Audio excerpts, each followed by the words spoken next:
There is an ever-available possibility, ever-present possibility of forgetting everything you think you know. Enlightenment has been described as forgetting everything, returning to pure beginner mind, pure infant mind, the blank slate in a sense. And in our culture, this seems like complete nonsense. It seems like, why in the world would you want to do that? In our culture, we prize knowledge. We prize our belief that we've figured a bunch of things out, that we have a pretty darn good sense of who we are and what the world is, and we're making scientific progress. We've almost got it all figured out. But what if we don't? What if that's all a bunch of hooey to to a large extent? You know, honoring all of the achievements of scientists and intellectuals, not trying to negate all of that. But I would suggest to you that for all of that searching and all of that discovering and all of that uncovering,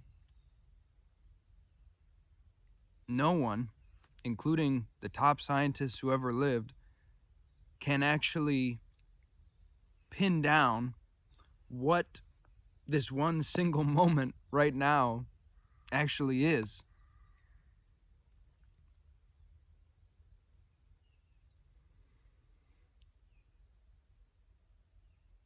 And you could say, well, they know what it is, it's mostly empty space, it's made of atoms and quarks and whatever else, but those are just words.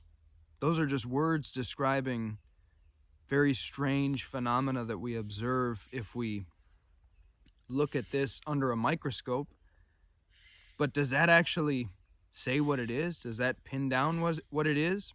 Or is that just more description and definition masquerading as understanding?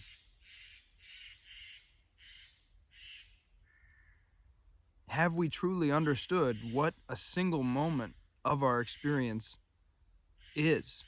A single moment of life.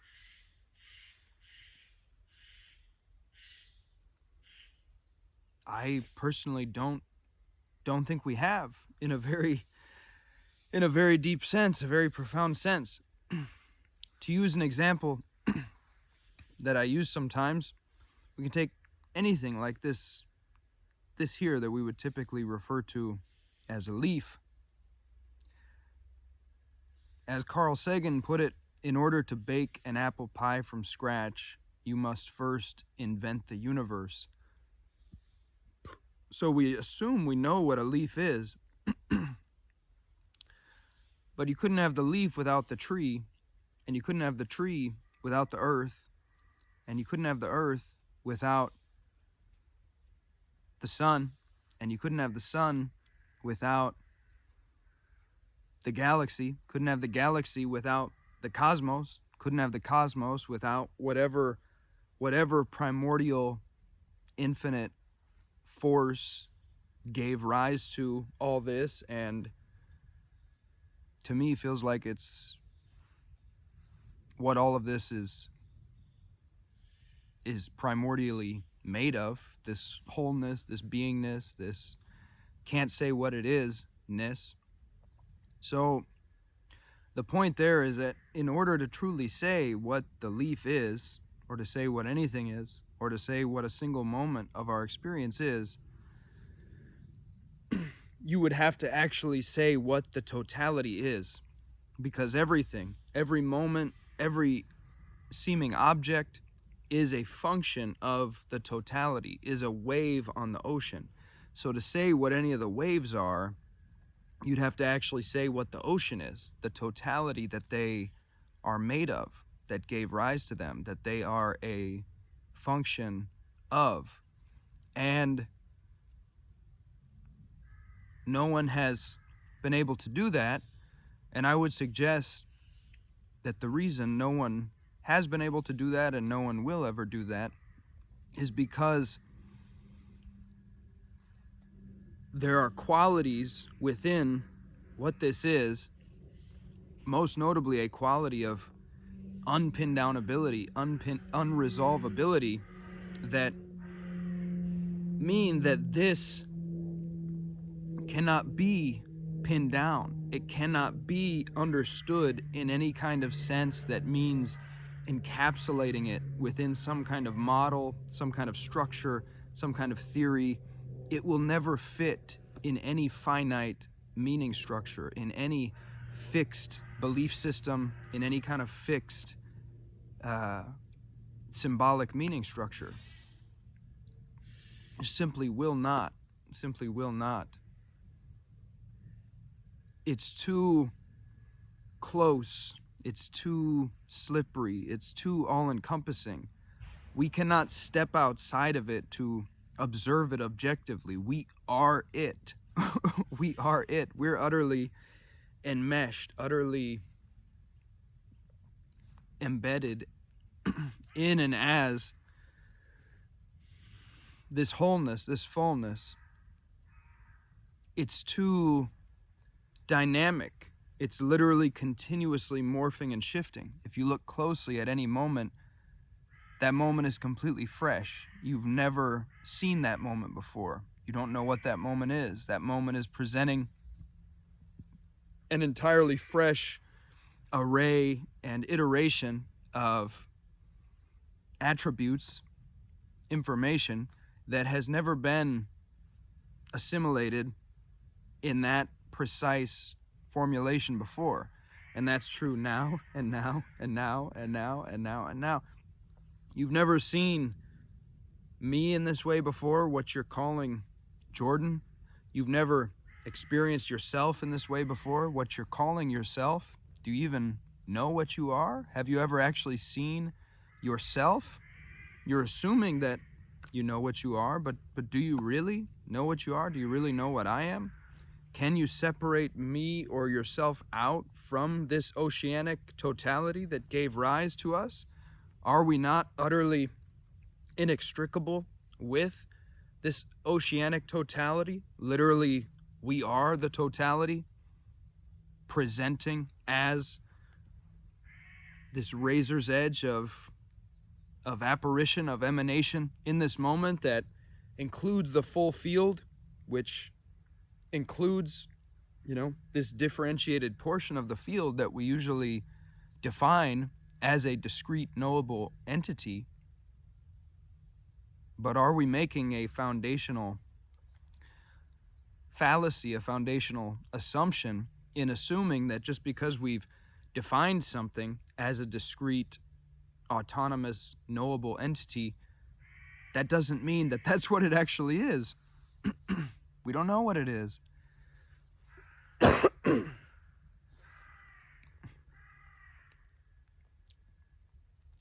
So all of that to say,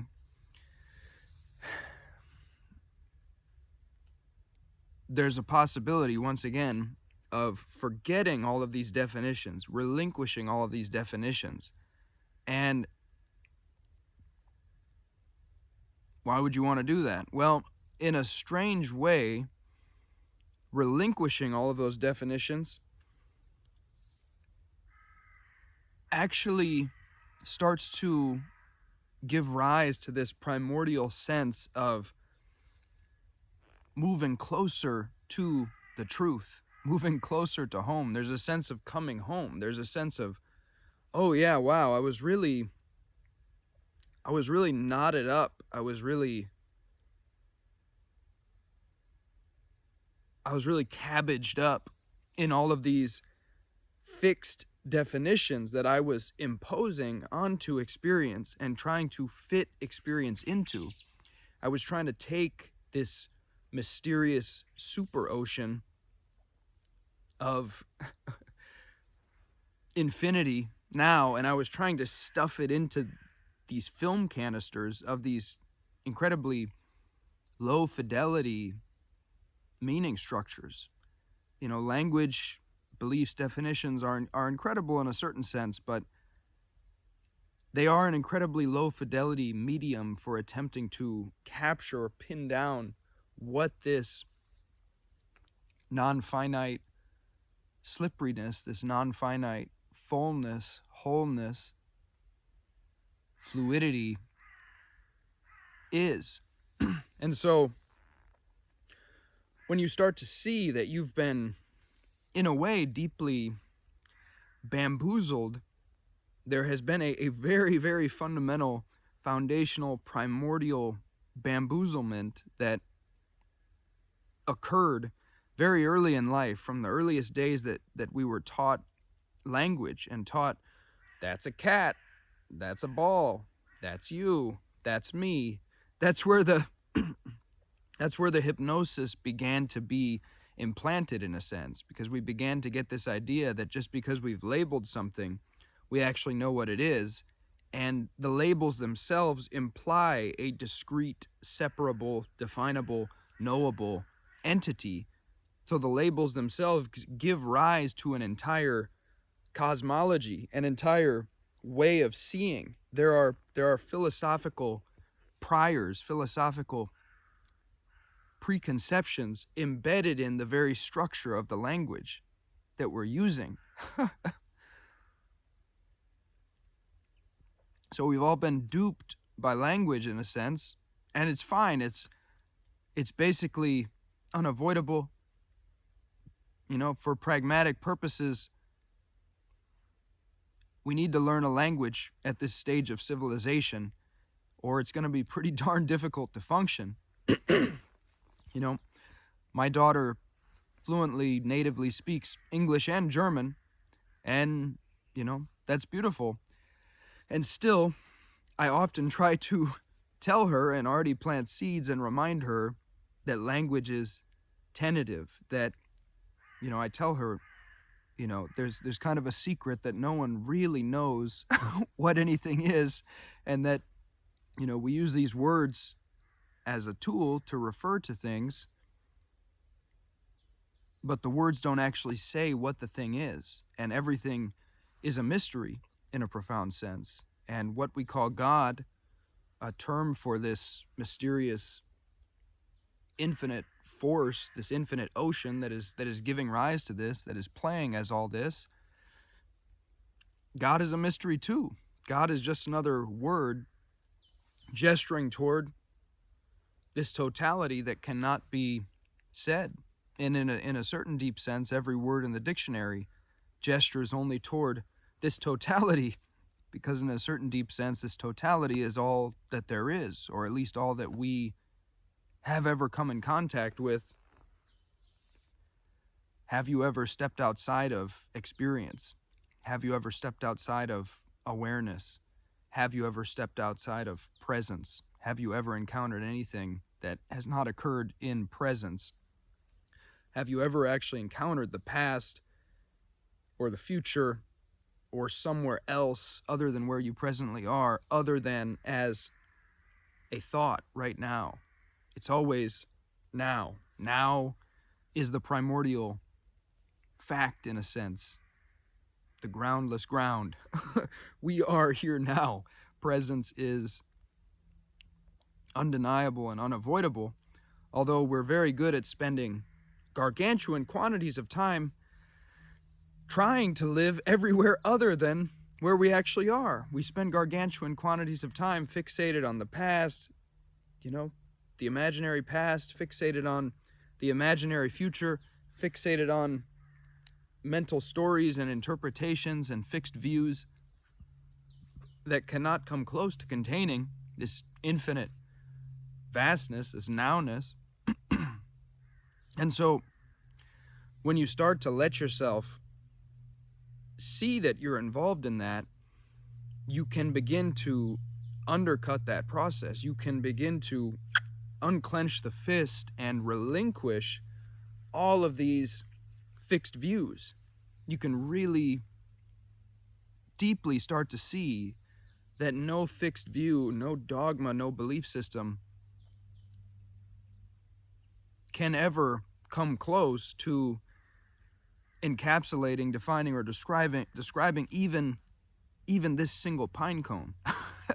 You could spend 1,000,000 years writing 1,000,000 treatises about this one pine cone, and you would not pin down what it is. You would not adequately or accurately describe or encapsulate or precisely put your finger on what it is.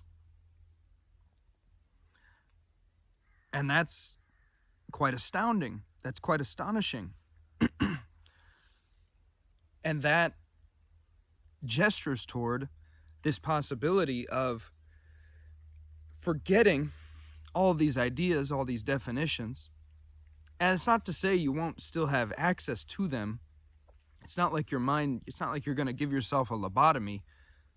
You know, you're still going to have access to all these ideas and definitions that you can draw upon when they are relevant in whatever context you happen to find yourself in that requires those. But you start to really deeply see through them. You see them as a kind of pragmatic architecture, something we've invented and overlaid atop this primordial nowness as a kind of bridge that allows us to communicate with each other, that allows us to communicate certain practical actualities, that allows us to express deep feelings and even mystical realities. I mean, it's incredible how far language can go. It's just that there's infinitely farther that it cannot go, and that infinity is ever present with us here now. And if you look deeply and sincerely at any facet of your experience, I suggest that you will discover that language cannot ultimately pin it down. And so when we begin to undercut that endless defining process, and we cease to give so much credence to our definitions, we start to relinquish even some of our most primordial definitions, such as I'm me, my name is Jordan, time exists, space exists, the world exists, all this stuff is going on. And again, it's I'm not saying that anything ultimately has to be negated. Your sacramental journey will still continue. You'll continue to see all the same phenomena that you had previously been defining in a very fixed, rigid way. And you'll actually have more spaciousness and more skillfulness to responsively navigate and adaptively attune to those phenomena. You'll have more capacity to serve spaciously in what we call the world as you go deeper into this inquiry, I would suggest to you. So it's not about negating everything. However, when you start to relinquish the fixity, the grasping, a lot of it is the grasping onto ideas and definitions and really trying to make those absolutely true or into fixed dogmas. That's where we get in a lot of trouble. So when you start to loosen that grip,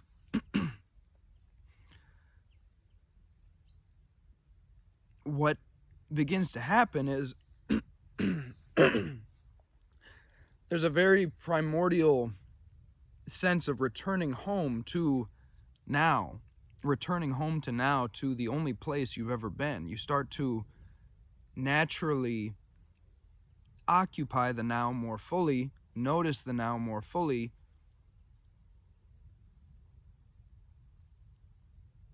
realize that now is home, and that now is incredibly simple. That's a big part of this. There's this incredible simplicity that is available here. Through our fixed definitions, we have gotten ourselves cabbaged up and modeled up and entangled in this giant bramble of complication of, oh my gosh, all this stuff going on out there, and oh my gosh, all this stuff that happened to me in the past that has rigidly defined me as this type of person, and oh, I'm so deeply identified with everything that happened to me, and oh, what am I going to do in the future? How am I going to figure this all out? You know, we all probably know what this is like, to feel trapped in a mind run wild and at the mercy of all of these stories. And what if there was a possibility of just letting all that go, undercutting all of that, seeing that all of that cannot come close to containing the actual vastness that you are, the spacious freedom that you are, the oceanic totality that you are,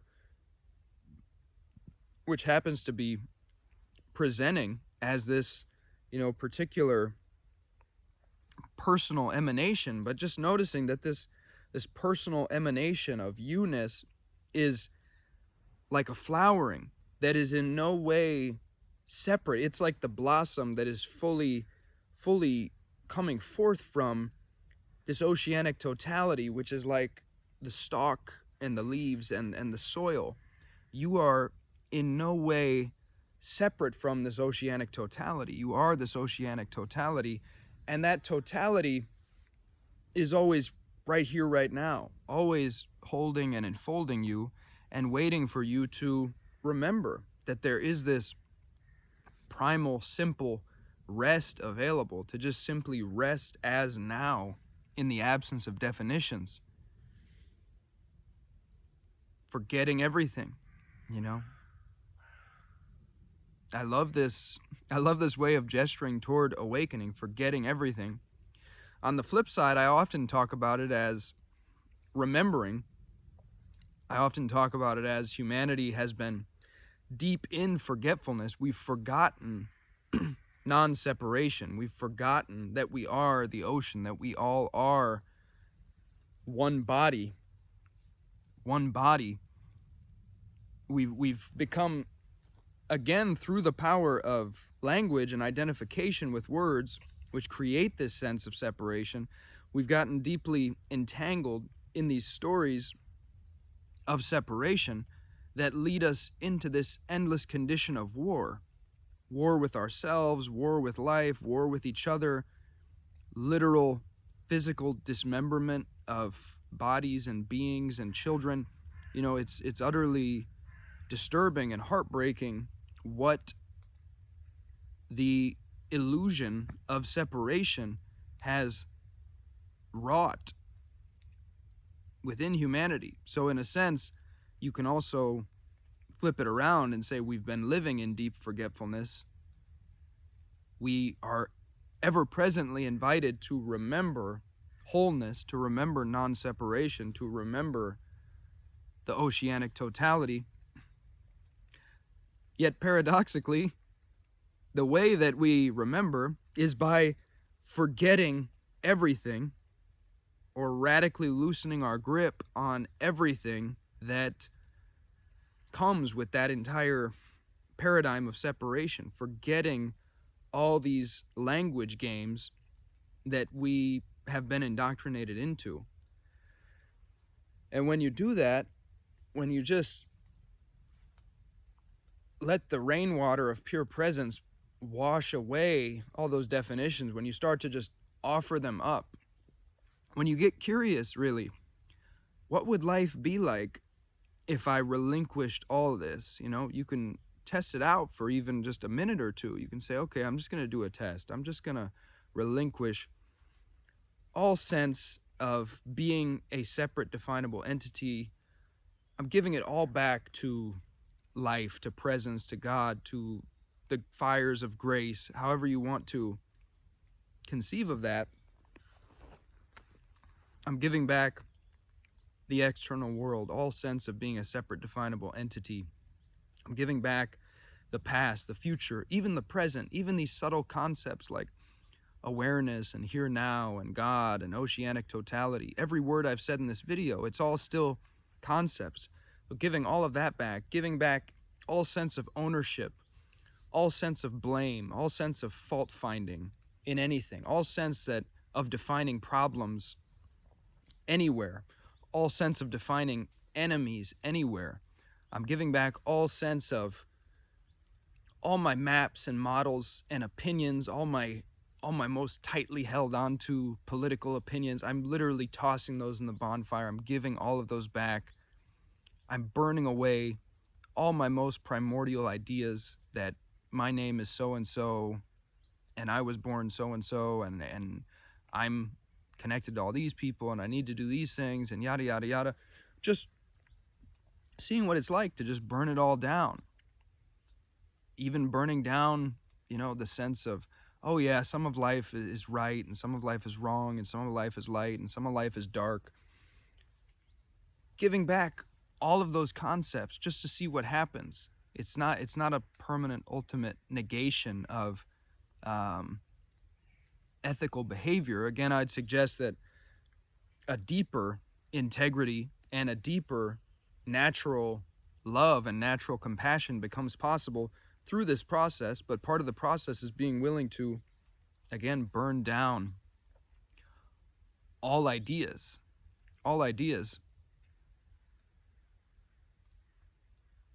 And so what happens when you do that? It's worthwhile to just take a minute or two, give it all back, give all of that back, burn all that down, and see where that leaves you.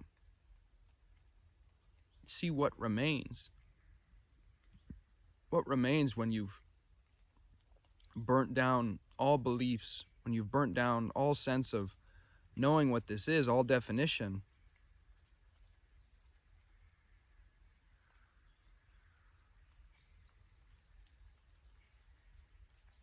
It just feels like openness, spaciousness, the sound of water trickling down the trees, the feeling of